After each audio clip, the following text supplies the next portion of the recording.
Alô, amigos e amigas, esse é o programa Cidadania, que hoje vai focalizar o Dia Internacional da Mulher.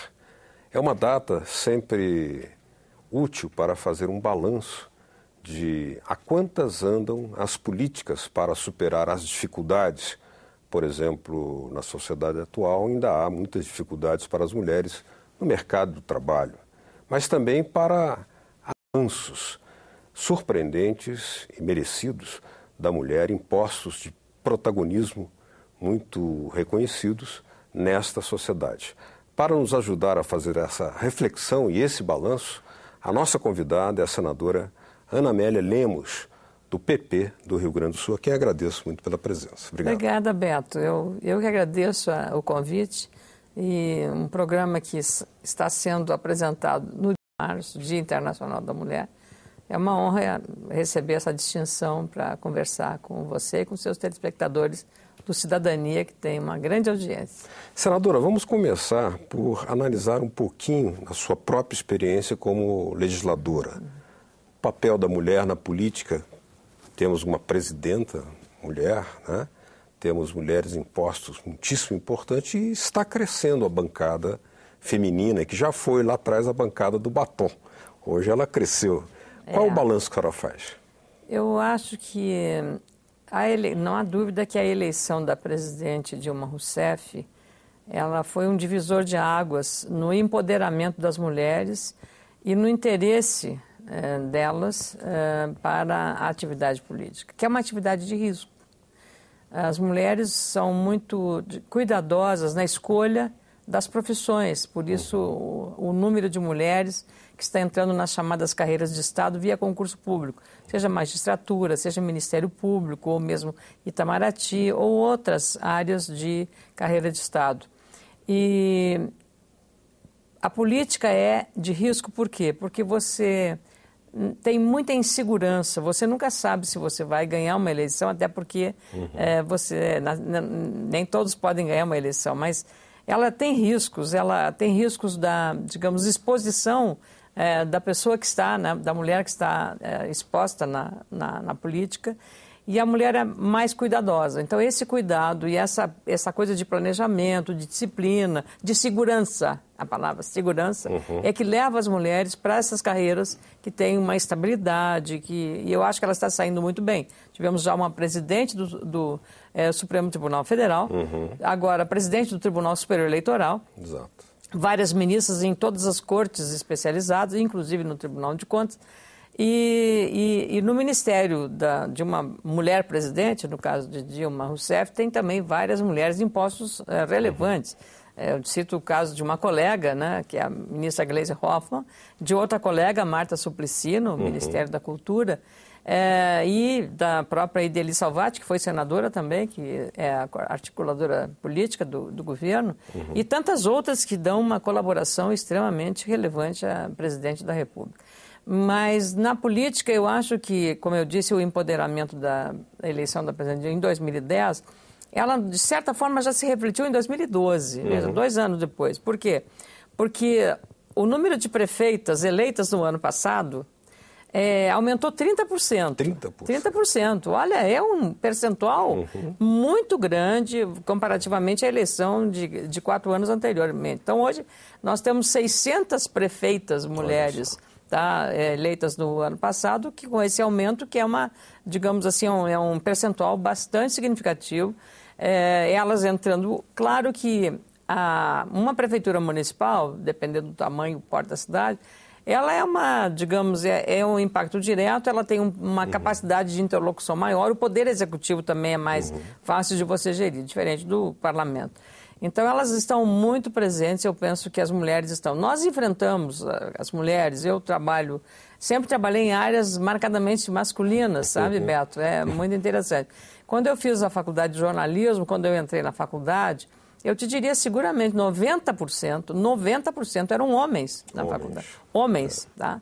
E, claro, 95% eram homens no exercício da profissão, na área que eu escolhi, que era a economia, né? Economia, lá no Rio Grande do Sul.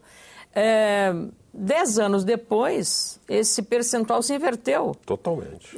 Não, em 10 anos, quer dizer, apenas uma década. Então, as faculdades de comunicação, 90% eram mulheres e 10% homens. E quando eu cheguei em Brasília para trabalhar como jornalista em 79, digamos, os grandes comentaristas, as redações na área de economia era também 90% homem. Política e economia era homem 90%. Menos de 10 anos depois, hoje você vê aí todas as jornalistas, né? Mira Leitão na economia, vê Dora Kramer, vê Eliane Cantanhede, você vê as mulheres tendo o protagonismo, né, muito mais acentuado e definidor, né, no setor da comunicação. Que é isso, a Cristiana Lobo, aí, tantos outros, né, para fazer, né? O Alexandre Garcia que se cuide, né? Beto Almeida que se cuide, né? Não, a gente convive exatamente. Então, só para fazer uma brincadeira, mas é para ver que...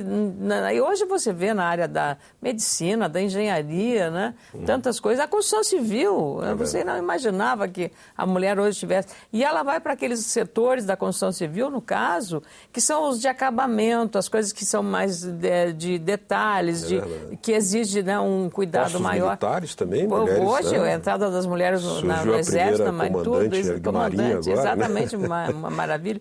Na própria Brigada Militar do Rio Grande do Sul também. Então, isso dá uma... É o tal empoderamento, e eu acho muito positivo. Só mas que... persiste ainda problemas existe, na área, né? A questão de salários. Claro. A diferença ainda é muito sensível, né? O problema maior para mim ainda, Beto, eu penso que é a questão da violência contra a mulher. Eu acho que esse é um mal, é uma chaga, é uma coisa violenta, muito séria, e, lamentavelmente, é um fenômeno que não é só nosso brasileiro, né? É verdade. Hoje você está vendo o julgamento aí do Bruno, né, do goleiro do Flamengo, com o assassinato, né, horrível, e ver das declarações da mãe da Elisa Samúdio, né? Então, não vamos examinar o mérito de que foi uma relação complicada e tal, mas isso não justifica a violência. Ou aquela moça que o marido matou no shopping aqui em Brasília, esfaqueada, né? É uma violência injustificada, o ciúme, o desamor. E aí o pior é que o Estado, né, com seus agentes, ele não está funcionando adequadamente, porque nesse caso, como aquele caso rumoroso lá de Minas Gerais, da cabeleireira, que o marido chegou, foi filmado inclusive pelas câmeras, e chegou e atirou na mulher, matou a mulher no seu trabalho, no seu ambiente de trabalho. Qual que a senhora acha que deve ser o papel do esses Estado? Casos, a própria novela está fazendo um pouco isso, Salve Jorge, com a história da separação, que o pai disputa com a mãe a guarda da filha, né? Em que ele faz tudo assim para fazer um jogo, que é um problema sério. Eu acho que o Estado falha quando... Tem um lance do tráfico de mulheres. Esse é outro caso também. E esse também é grave. Que é uma violência, né, também. E a exploração, né? Como escravas. Organizado. Tudo, é uma coisa absurda. Então, mas nesse caso, falha os agentes do Estado falham porque essa jovem que morreu assassinada a facadas, ela foi à delegacia, ela fez as denúncias todas e tal. Então é nesse ponto que eu acho... Depois ela retirou a queixa. Aí esse problema... Mas a lei hoje não permite. A queixa está lá feita, não tem mais a retirada. Eu tenho uma curiosidade, senadora, no trabalho legislativo, né? Porque houve um tempo, nós vimos aqui, colhemos o depoimento da primeira senadora, que ela dava uma explicação, 79, é verdade, dava uma explicação banal, assim, a tal ponto não se previa a participação das mulheres que não havia sequer o toalete para as mulheres. Hoje, o protagonismo das senadoras mulheres, das deputadas, enfim... O Senado está melhor do que a Câmara percentualmente, né? Nós somos 81 senadores, são 12% mulheres, né? 12%. Então, tomara que seja 30% logo, né? E na Câmara não temos nem 10%, né? Deve ser 8%, porque são 47 deputadas mulheres para 513 deputados, né, no conjunto, homens e mulheres. É muito pequeno. Então, devia ser, no mínimo, para ser 10%, deveria ser 51 mulheres, são 47. A senhora acha que o sistema de cotas nas candidaturas, aquelas cotas de 30%, não tem funcionado bem? É um problema mais... Todos os partidos são obrigados pela lei, mas é como eu lhe disse, a política ela é digamos, insegurança, né? a mulher não vai diminuir. Então, cada vez que ela vê essas coisas de escândalo, essa coisa toda, ela fica reticente, né? E você ter desempenho, você precisa se dedicar bastante, né? Em relação ao mandato e requer também abrir mão de muitas coisas. Eu estou com a pele toda arrebentada por estresse de trabalho. Então, você paga com a saúde, você paga com sair da família, né? A mulher casada, a mulher que tem uma profissão liberal, uma advogada, ou uma dentista, uma médica, por que ela vai sair dessa atividade dela, que ela está bem para ir para a política? Claro. Né? Então, são pessoas porque para você entrar uma líder mesmo em outras áreas, líderes comunitárias, mas elas pensam muito mais na hora de escolha, porque ela é como eu disse, de alto risco. Política de alto risco, nessa medida, né, que você tem que abrir mão de muitas coisas e nem sempre, digamos, há um reconhecimento da relevância do trabalho e do apoio que a pessoa que está lá fazendo aquilo deve receber e merece receber. E às vezes há uma crítica e a mulher, às vezes, ela fica muito, digamos, suscetível a esse processo, né? Então, teria que ter casca grossa, como às vezes eu digo, né? Casca grossa para aguentar um pouco o tirão, porque não é fácil, né? Eu brinco às vezes, eu era feliz e não sabia, Beto. Tem um aspecto... Eu era feliz e não sabia. Ataúfo Alves. Tem um aspecto que eu gostaria muito de ouvir da senhora, que é o seguinte: nesse último ano, nós tivemos alguns avanços legais que favorecem as mulheres, né? O papel do parlamento, portanto, foi importante. A expansão, por exemplo, da licença maternidade, né? Principalmente no setor público, mas com a possibilidade de ser estendida às empresas. Adoção, né? Adoção e também a questão da lei da Lei Maria da Penha e a lei que favorece os trabalhadores domésticos, que teve uma expansão, inclusive, salarial importante. Como é que a senhora analisa esses avanços? Isso são todos ganhos para o gênero, né? Para as mulheres. Eu acho que são ganhos muito importantes digamos, na ascensão e na inclusão das mulheres, né? Por um processo que você tem que fazer pela via legal. Digo, quando se fala, mas precisamos ter cultura e educação. Mas antes disso, botamos a lei, porque é isso, a cultura e a educação vão absorver isso, né? Então, você tem que entrar, às vezes, com uma medida de força, né? Parece que é a lei, né, para fazer isso. Então, eu acho que elas são todas importantes, benéficas. Claro que tem o outro lado, né? Por exemplo, os benefícios que você está criando hoje para o empregado doméstico, que são justos, né? Justos, eu já cumpro, por exemplo, em casa já cumpro. A Regina, né? Vou dizer para ela assistir o programa, para ela saber, porque ela sabe que assim, está comigo há 30 anos. Vou até comemorar os 50 anos da Regina lá em Camusim, lá no Ceará, então, para ver a relação. Então, eu acho que a valorização era devida a muito mais tempo. Nós que trabalhamos temos uma dependência, né, muito grande, precisamos muito de um respaldo de segurança em casa, né? Saber com quem ficam. Eu não tenho filhos, mas as mulheres que têm filhos, com quem ficam os filhos pequenos, menores, quando vêm para o trabalho, ou, né, sejam no parlamento ou em outras atividades.